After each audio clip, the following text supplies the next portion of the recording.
muslimanët të veçën prezanton. Assalamu alaikum, sot jemi me transmetuesit më të mëdhenj të haditheve prej sahabeve.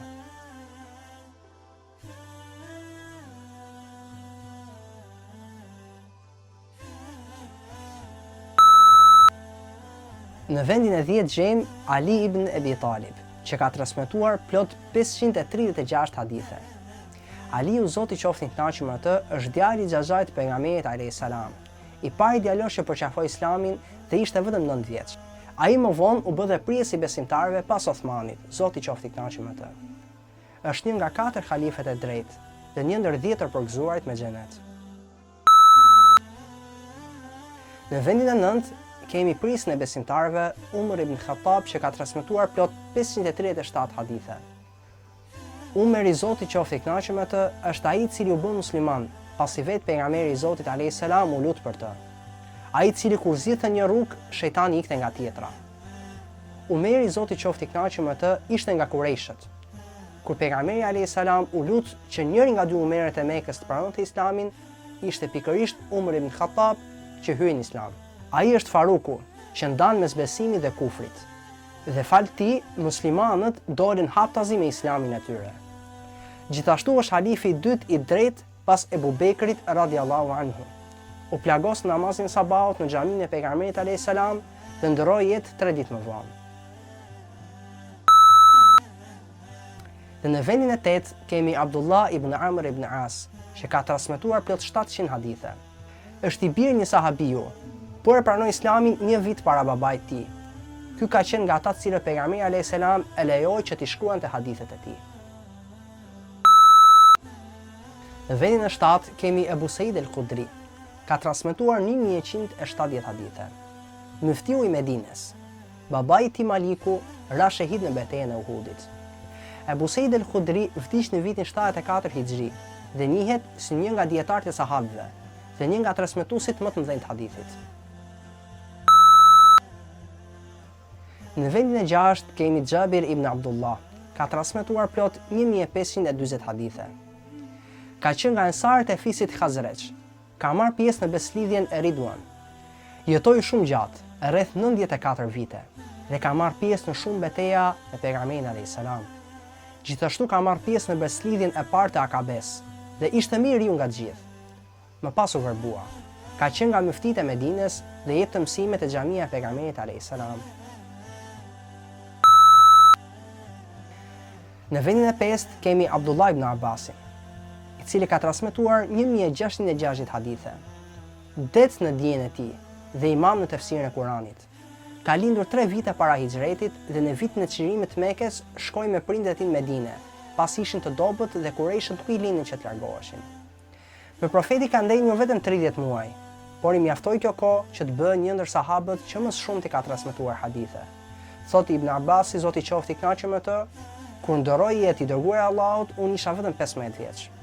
Për të është lutur pejgamberi alayhis salam: O Zoti im, jepi kuptim të thellë në fe dhe mësoja komentimin e Kuranit. Në vendin e 4 kemi nënën e besimtarëve, Aisha radiallahu anha.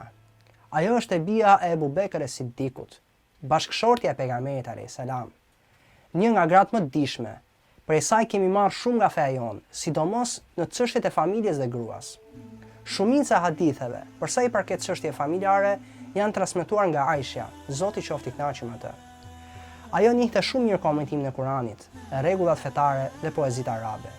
Kontributi i saj vazhdoi dhe pas vdekjes së pejgamberit alayhis salam, ku mësonte njerëzve fenë e Zotit. Madje dhe sahabët më të ditur ktheheshin tek ajo dhe pyesnin për rreth çështjeve fetare.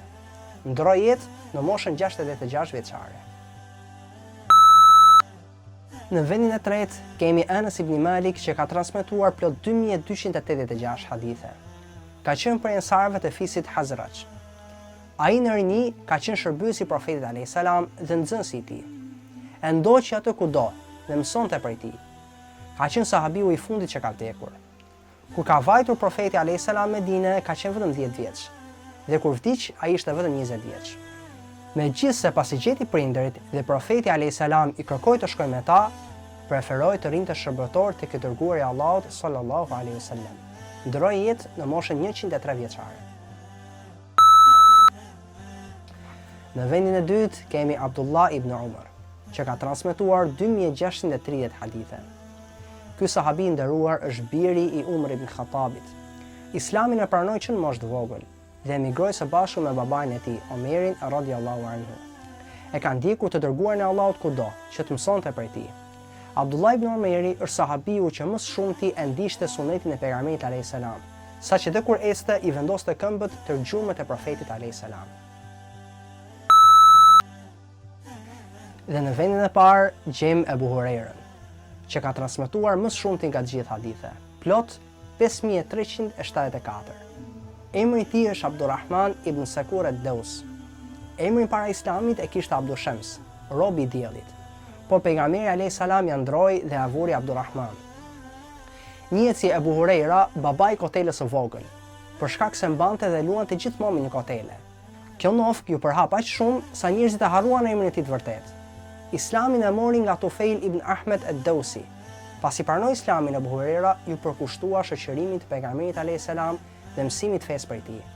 E vendi ku banonte ishte xhamia.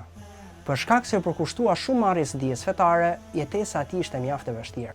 Dallohej për memorie të fortë, me ta dëgjuar diçka e memorizonte. Me pejgamberin alayhis salam deti 4 vite, por transmetoi më shumë hadithe prej tij se çdo kusht tjetër.